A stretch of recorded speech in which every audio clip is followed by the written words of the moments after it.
नमस्कार। दोपहर समाचार में आपका स्वागत है।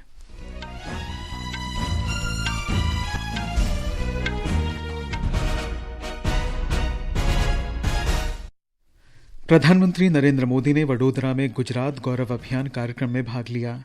21,000 करोड़ रुपए से अधिक की विकास परियोजनाओं का लोकार्पण और शिलान्यास किया। प्रधानमंत्री ने गुजरात के पंचमहल में पावागढ़ पहाड़ी पर पुनर्विकसित श्री कालिका माता मंदिर का उद्घाटन किया। गृह मंत्रालय केंद्रीय सशस्त्र बलों और असम राइफल्स में अग्निवीरों के लिए 10% पद आरक्षित करेगा। विदेश मंत्री डॉक्टर एस जयशंकर ने वियतनाम के विदेश मंत्री के साथ आपसी राजनयिक संबंधों के 50 वर्ष पूरे होने पर लोगो जारी किया। असम में बाढ़ की स्थिति अब भी गंभीर। प्रधानमंत्री ने मुख्यमंत्री हेमंत बिस्वा शर्मा से बातचीत की और केंद्र से हर संभव सहायता का आश्वासन दिया। अफगानिस्तान की राजधानी काबुल में गुरुद्वारे के निकट व्यस्त मार्ग पर 2 विस्फोट। भारत ने चिंता व्यक्त करते हुए कहा कि स्थिति पर कड़ी नजर रखी जा रही है। नीदरलैंड के रॉटरडम में FIH महिला हॉकी प्रो लीग टूर्नामेंट में आज शाम भारत का मैच अर्जेंटीना से होगा। और बैडमिंटन में इंडोनेशिया ओपन सुपर टूर्नामेंट के सेमीफाइनल में HS प्रणॉय का सामना चीन के झाओ जुनपेंग से होगा।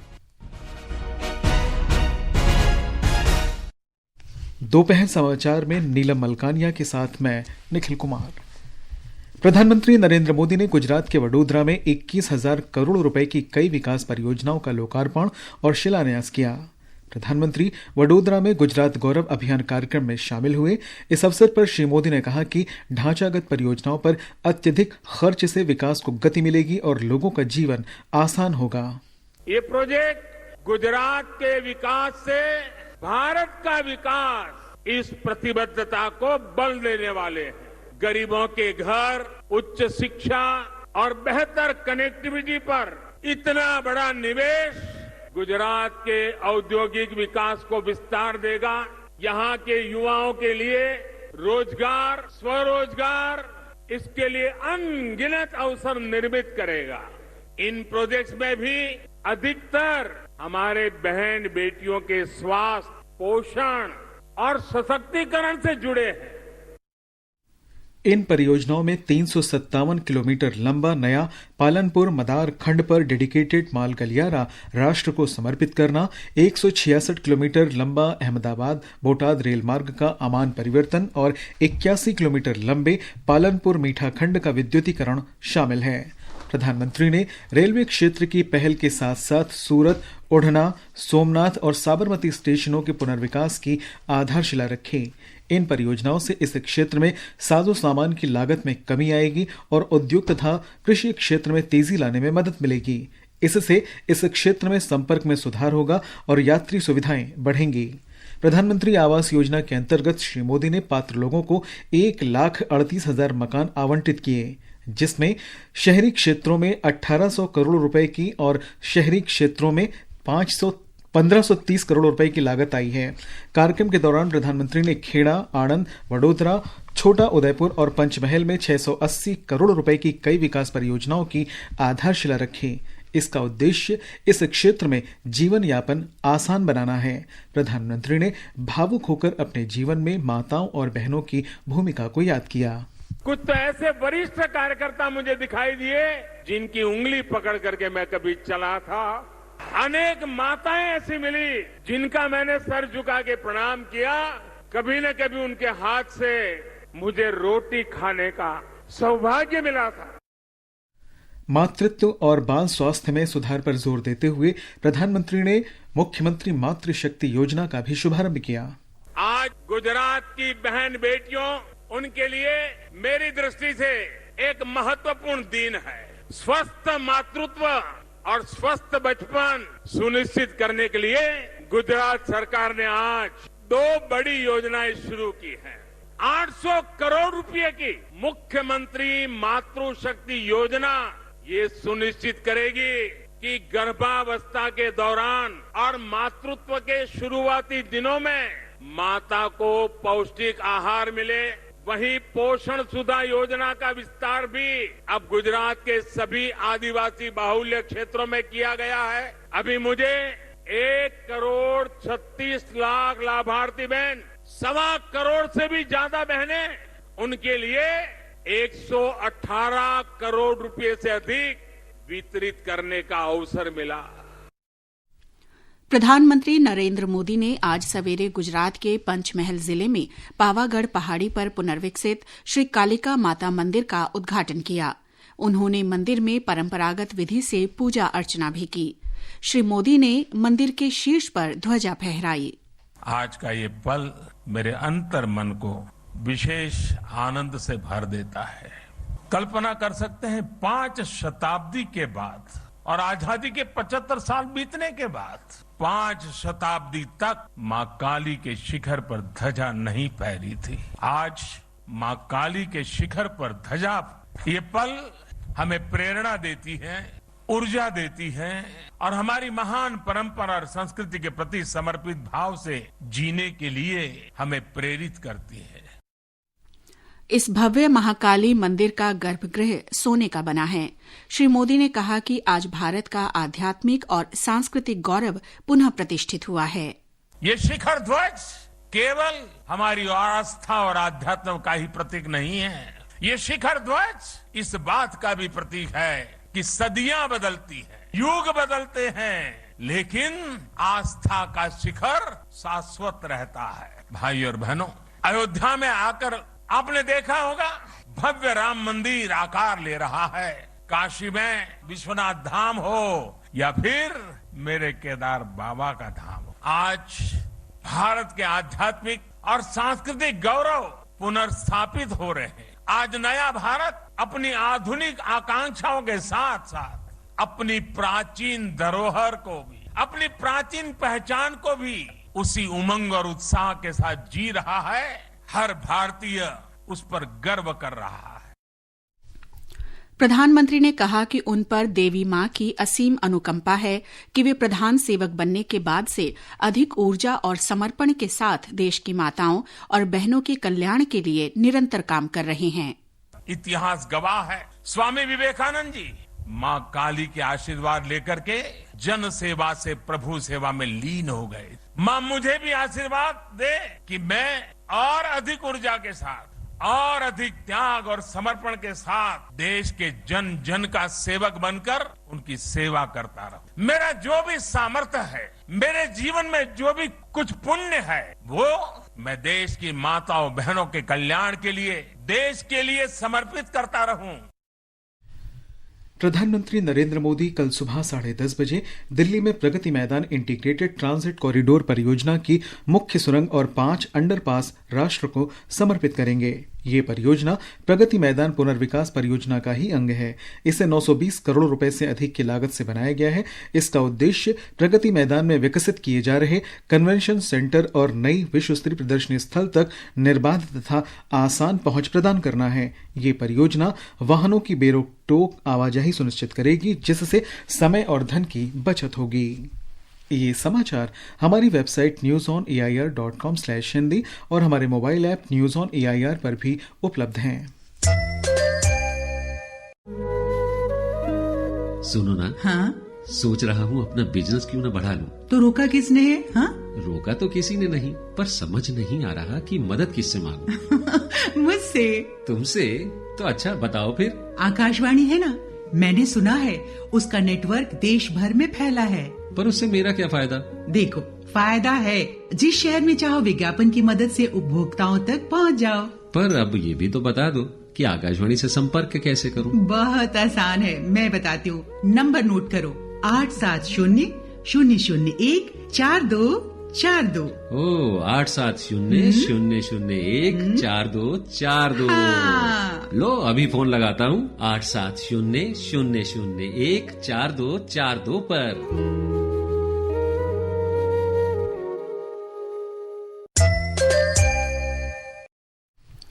दोपहर समाचार में आपका फिर स्वागत है। गृह मंत्रालय ने अग्निवीरों को केंद्रीय सशस्त्र पुलिस बलों और असम राइफल्स में भर्ती के लिए 10% आरक्षण देने का फैसला किया है। गृह मंत्री के कार्यालय ने ट्वीट में बताया है कि आरक्षण के अलावा अग्निवीरों को आयु सीमा में 3 वर्ष की छूट भी दी जाएगी। अग्निवीर के पहले बैच के लिए आयु सीमा में छूट 5 वर्ष की होगी। बिहार सरकार ने अग्निपथ योजना के प्रावधानों के खिलाफ विभिन्न युवा और छात्र संघों द्वारा आज के बिहार बंद के आह्वान के बीच राज्य में उपद्रव करने वालों के खिलाफ सुरक्षा बलों को कड़ी कार्रवाई करने का निर्देश दिया है। पुलिस महानिदेशक एस.के. सिंघल ने मौजूदा स्थिति की समीक्षा के बाद कहा कि अप्रिय घटनाओं को रोकने के लिए बिहार विशेष सैन्य पुलिस की 35 कंपनियों के अलावा केंद्रीय अर्धसैनिक बलों की 10 कंपनियों को राज्य के विभिन्न हिस्सों में तैनात किया गया है। इस बीच राज्य सरकार ने राज्य में कानून व्यवस्था की स्थिति बनाए रखने के लिए 15 जिलों में कल तक इंटरनेट सेवाओं को निलंबित कर दिया है। राज्य में विरोध प्रदर्शन के कारण 300 से अधिक ट्रेनें रद्द कर दी गई हैं। पटना से शुरू होने वाली या वहां से गुजरने वाली अधिकतर ट्रेनें रद्द की गई हैं। आगे बढ़ने से पहले मुख्य समाचारों पर एक नजर। प्रधानमंत्री नरेंद्र मोदी ने वडोदरा में गुजरात गौरव अभियान कार्यक्रम में भाग लिया। 21,000 करोड़ रुपए से अधिक की विकास परियोजनाओं का लोकार्पण और शिलान्यास किया। प्रधानमंत्री ने गुजरात के पंचमहल में पावागढ़ पहाड़ी पर पुनर्विकसित श्री कालिका माता मंदिर का उद्घाटन किया। गृह मंत्रालय केंद्रीय सशस्त्र बलों और असम राइफल्स में अग्निवीरों के लिए 10% पद आरक्षित करेगा। विदेश मंत्री डॉक्टर एस जयशंकर ने वियतनाम के विदेश मंत्री के साथ आपसी राजनयिक संबंधों के 50 वर्ष पूरे होने पर लोगो जारी किया। असम में बाढ़ की स्थिति अब भी गंभीर। प्रधानमंत्री ने मुख्यमंत्री हिमंत बिस्वा शर्मा से बात की और केंद्र से हर संभव सहायता का आश्वासन दिया। अफगानिस्तान की राजधानी काबुल में गुरुद्वारे के निकट व्यस्त मार्ग पर 2 विस्फोट। भारत ने चिंता व्यक्त करते हुए कहा कि स्थिति पर कड़ी नजर रखी जा रही है।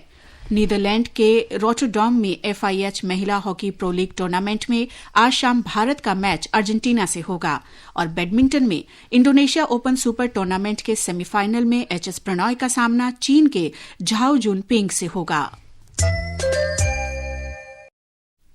विदेश मंत्री डॉक्टर एस जयशंकर और वियतनाम के विदेश मंत्री बुई थान सन ने भारत और वियतनाम के राजनयिक संबंधों के 50 वर्ष पूरे होने के समारोह के लिए संयुक्त प्रतीक चिन्ह लॉन्च किया है। इसे नई दिल्ली में विशेष आसियान भारत विदेश मंत्रियों की बैठक से अलग एक आयोजन में शुरू किया गया।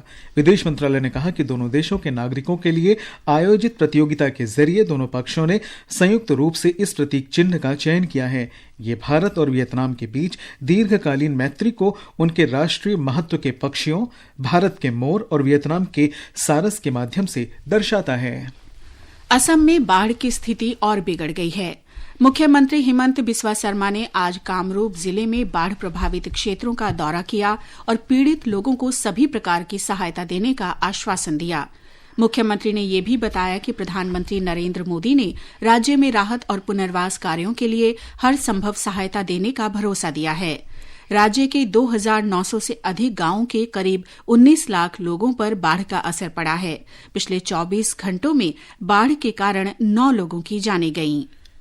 अफगानिस्तान में आज सवेरे राजधानी काबुल में गुरुद्वारे के निकट भीड़ भाड़ वाली सड़क पर 2 धमाके हुए। अफगानिस्तान के टोलो न्यूज चैनल के अनुसार काबुल के करते परवान इलाके में विस्फोटों की आवाज सुनी गई। खबरों में बताया गया है कि इस इलाके में कई गोलियों की आवाज भी सुनी गई और उस समय गुरुद्वारे में 16 श्रद्धालु मौजूद थे। घटना में कई लोगों के मारे जाने की आशंका है। सुरक्षा बल मामले की जांच के लिए मौके पर पहुंच गए हैं। भारत ने काबुल में गुरुद्वारे पर हमले की खबर पर चिंता प्रकट की है। विदेश मंत्रालय के प्रवक्ता अरिंदम बागची ने बताया कि भारत स्थिति पर निगरानी रख रहा है। बांग्लादेश के विदेश मंत्रालय ने पद्मा पुल परियोजना के निर्माण में विदेशी वित्तीय सहायता के उपयोग से इनकार किया है। मंत्रालय के बयान में स्पष्ट किया गया है कि इस बहुउद्देशीय पुल के निर्माण पर पूरी राशि बांग्लादेश सरकार ने खर्च की है। कहा जा रहा है कि इस पुल का निर्माण चीन के बेल्ट एंड रोड इनिशिएटिव के अंतर्गत विदेशी धन से किया गया है। प्रधानमंत्री शेख हसीना 25 जून को इस पुल का उद्घाटन करेंगी। जम्मू कश्मीर में पुलवामा जिले के पंपोर इलाके में कल शाम आतंकवादियों ने एक पुलिस सब इंस्पेक्टर की गोली मारकर हत्या कर दी। संबूरा के फारूक अहमद मीर का शव उनके घर के पास धान के खेतों में मिला। प्रारंभिक जांच में पता चला है कि सब इंस्पेक्टर शाम को धान के खेतों में काम करने के लिए घर से निकले थे, जहां आतंकवादियों ने उनकी गोली मारकर हत्या कर दी। थल सेना अध्यक्ष जनरल मनोज पांडे ने आज वायु सेना के नवनियुक्त अधिकारियों से क्रांतिकारी सुधारों के माध्यम से हो रहे परिवर्तन के दौर में मशाल वाहक बनने को कहा। उन्होंने आज सुबह हैदराबाद के निकट डिंडीगल स्थित वायुसेना अकादमी में पासिंग आउट परेड को संबोधित किया। जनरल पांडे ने कहा कि अत्याधुनिक प्रौद्योगिकी का लाभ उठाना आवश्यक है। उन्होंने कहा कि आर्टिफिशियल इंटेलिजेंस और रोबोटिक्स जैसी प्रौद्योगिकियों का उपयोग आवश्यक हो गया है। इससे पहले जनरल पांडे ने उन फ्लाइट कैडेट्स को विंग्स और ब्रेवेट्स प्रदान किए जिन्होंने उड़ान और नेविगेशन प्रशिक्षण सफलतापूर्वक पूरा किया। उन्होंने अकादमी में उड़ान प्रशिक्षण सफलतापूर्वक पूरा करने पर नौसेना और तटरक्षक कैडेट्स को विंग्स भी प्रदान किए। ये समाचार आकाशवाणी से प्रसारित किए जा रहे हैं। ताज़ा समाचार जानने के लिए आप हमारे Twitter handle @AIR News Hindi को फॉलो कर सकते हैं। कंपटीशन की अगर आप कर रहे हैं तैयारी, तो उनके लिए ऑल इंडिया रेडियो पर हम लाए हैं अभ्यास, एक ऐसा कार्यक्रम जिसमें आप पूछेंगे सवाल व्हाट्सएप नंबर 9289094044 पर, या फिर ईमेल करेंगे abhyas.airnews@gmail.com पर, और हमारे विशेषज्ञ देंगे इसका जवाब। आपका अभ्यास हमारा प्रयास।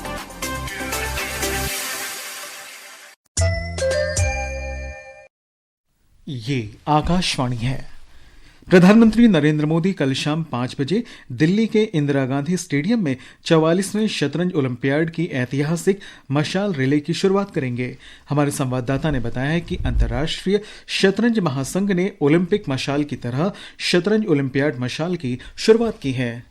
भारत विश्व का पहला देश होगा जहां शतरंज ओलंपियाड रिले आयोजित की जाएगी। शतरंज में भारत की महत्वपूर्ण उपलब्धियों और देश में शतरंज संस्कृति के सम्मान में शतरंज ओलंपियाड रिले अब से हमेशा भारत से रवाना होगी और सभी महाद्वीपों की यात्रा करते हुए मेजबान देश पहुंचेगी। अंतर्राष्ट्रीय शतरंज महासंघ के अध्यक्ष आर्केडी द्वारकोविच कल प्रधानमंत्री नरेंद्र मोदी को मशाल सौंपेंगे। इसके बाद श्री मोदी ग्रैंड मास्टर विश्वनाथन आनंद को मशाल देंगे। ये मशाल 40 दिन की यात्रा में 75 शहरों से गुजरते हुए चेन्नई के निकट महाबलीपुरम पहुंचेगी। प्रत्येक शहर में उस राज्य के शतरंज ग्रैंड मास्टर्स मशाल प्राप्त करेंगे। 44वां शतरंज ओलंपियाड 28 जुलाई से 10 अगस्त तक चेन्नई में होगा। 1927 से खेली जा रही यह प्रतिष्ठित प्रतियोगिता भारत में पहली बार और एशिया में 30 वर्ष बाद आयोजित की जा रही है। समाचार कक्ष से हिमांशु कांडपाल।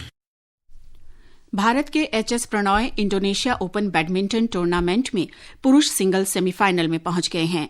क्वार्टर फाइनल में प्रणॉय ने डेनमार्क के रासमस गेमके को हराया। सेमीफाइनल में आज प्रणॉय का सामना चीन के झाओ जुनपिंग से होगा। भारत और दक्षिण अफ्रीका के बीच 5वां और अंतिम T20 क्रिकेट मैच कल बेंगलुरु में खेला जाएगा।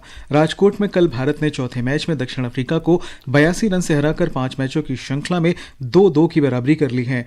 भारत ने 20 ओवर में 6 विकेट पर 169 रन बनाए। दिनेश कार्तिक ने 27 गेंद में 55, हार्दिक पांड्या ने 31 गेंद में 46 रन की पारी खेली। दक्षिण अफ्रीका की टीम 17वें ओवर में मात्र 87 रन पर सिमट गई। भारत के लिए आवेश खान ने 4 विकेट लिए। FIH महिला हॉकी प्रो लीग टूर्नामेंट में भारतीय टीम अर्जेंटीना के साथ मुकाबले के लिए तैयार है। आज और कल पहले 2 मैच नीदरलैंड के रॉटरडम में खेले जाएंगे। भारतीय टीम 10 मैचों में 22 अंकों के साथ तीसरे स्थान पर है, जबकि अर्जेंटीना की टीम 14 मैचों में 38 अंकों के साथ अंक तालिका में शीर्ष पर है। उत्तर प्रदेश माध्यमिक और इंटरमीडिएट परीक्षा बोर्ड की 10वीं और 12वीं कक्षा की परीक्षा का परिणाम आज घोषित किया जा रहा है। उत्तर प्रदेश माध्यमिक शिक्षा परिषद के अनुसार 10वीं कक्षा की परीक्षा का परिणाम दोपहर 2 बजे जारी किया गया। 12वीं का परिणाम शाम 4 बजे घोषित किया जाएगा। परीक्षा परिणाम आधिकारिक वेबसाइट upmsp.edu.in और upresults.nic.in पर देखे जा सकते हैं।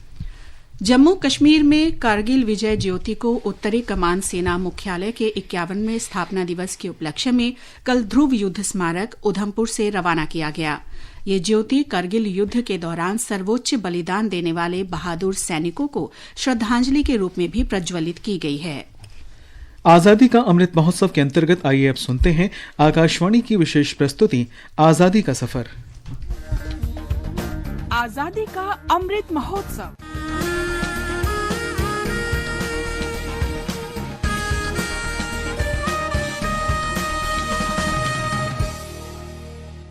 आजादी का सफर आकाशवाणी के साथ एक राष्ट्र का उदय।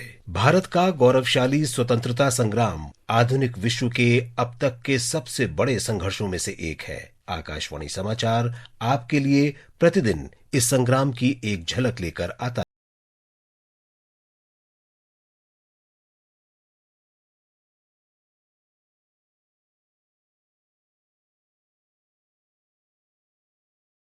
झांसी की महान स्वतंत्रता सेनानी रानी लक्ष्मीबाई को याद करते हैं, जिन्होंने 18 जून 1858 को मातृभूमि की रक्षा के लिए अपने प्राण न्यौछावर कर दिए। अंग्रेजों के खिलाफ उनकी वीरता और प्रतिरोध की कहानियाँ आज भी सबके दिलों को गर्व और कृतज्ञता से भर देती है। मैं लक्ष्मीबाई हूँ, झांसी की रानी। झांसी को अंग्रेजों के हाथों में नहीं जाने दूंगी।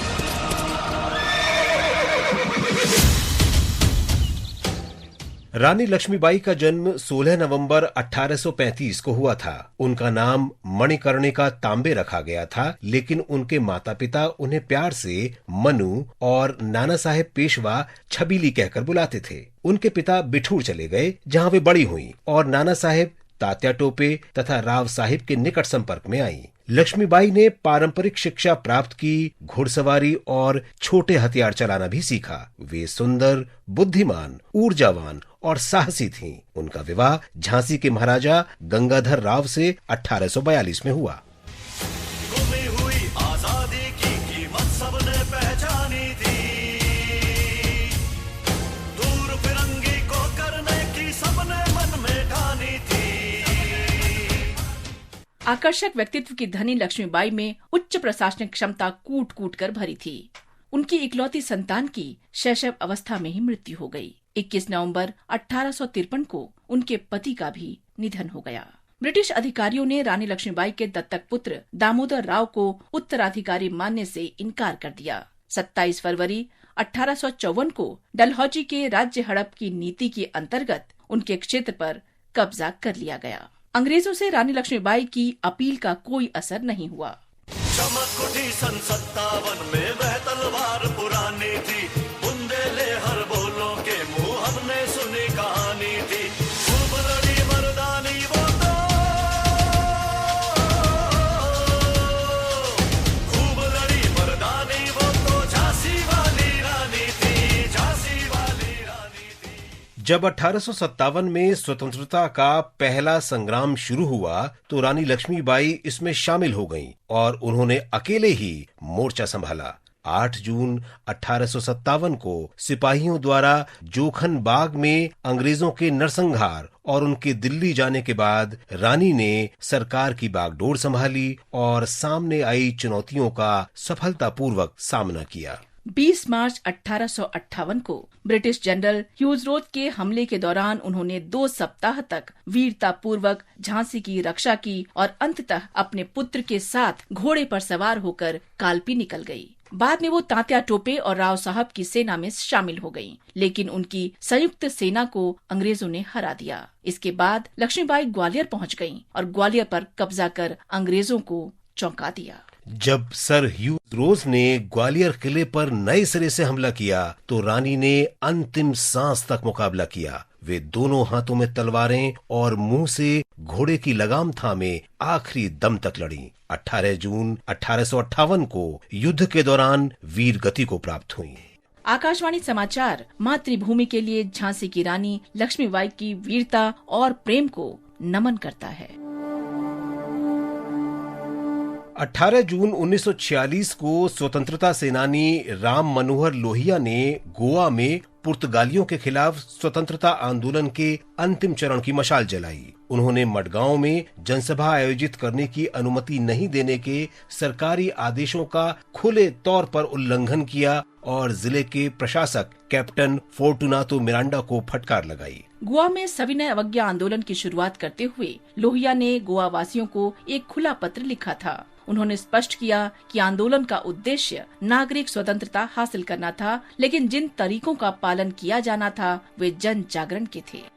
लोहिया ने भारतीयों का आह्वान किया कि वे स्वतंत्रता की लड़ाई में गोवा के भाइयों की मदद करें, लेकिन पुर्तगाली शासकों ने समय के संकेतों को समझे बिना सविनय अवज्ञा आंदोलन को मोविमेंटो दा रुआ कहा, जिसका अर्थ है सड़क के किनारे का आंदोलन। हालांकि आंदोलन पूरे राज्य में फैल गया तथा गोवा, दमन और दीव को 1956 में पुर्तगाली अधीनता के 451 वर्षों के बाद मुक्त करा दिया गया और इस तरह भारत की भूमि से अंतिम औपनिवेशिक अवशेष मिटा दिया गया। इसके साथ ही आजादी का सफर आकाशवाणी के संग श्रृंखला का ये अंक समाप्त हुआ। मिलते हैं कल अगली कड़ी में।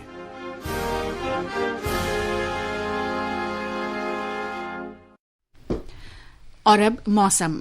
राष्ट्रीय राजधानी दिल्ली में आमतौर पर बादल छाए रहने और सामान्य वर्षा की संभावना व्यक्त की गई है। न्यूनतम तापमान 25 डिग्री और अधिकतम 33 डिग्री सेल्सियस रह सकता है।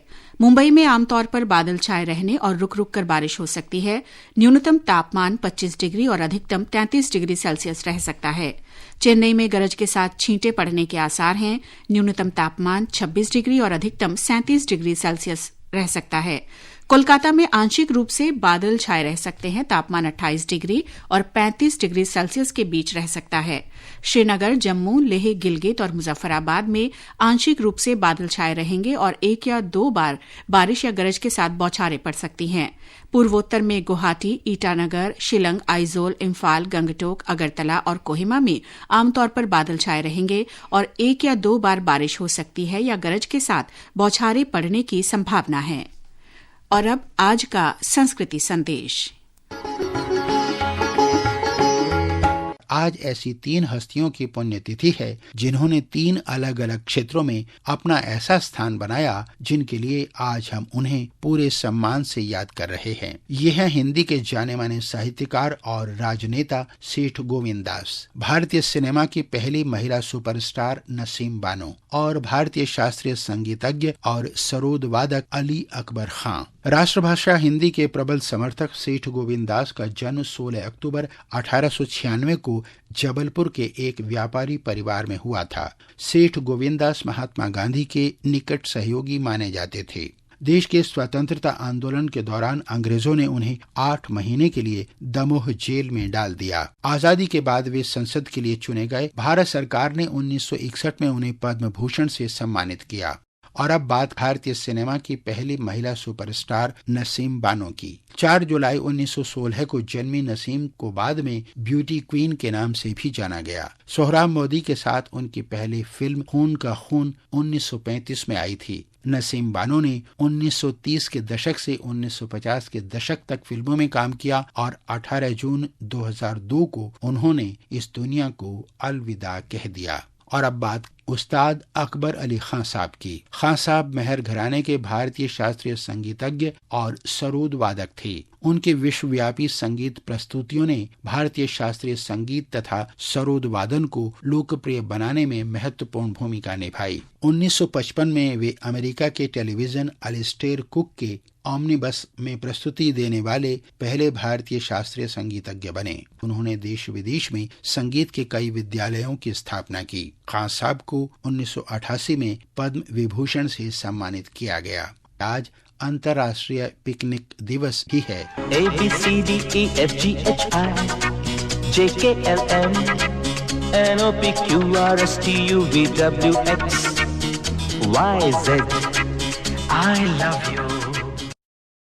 और अंत में मुख्य समाचार एक बार फिर।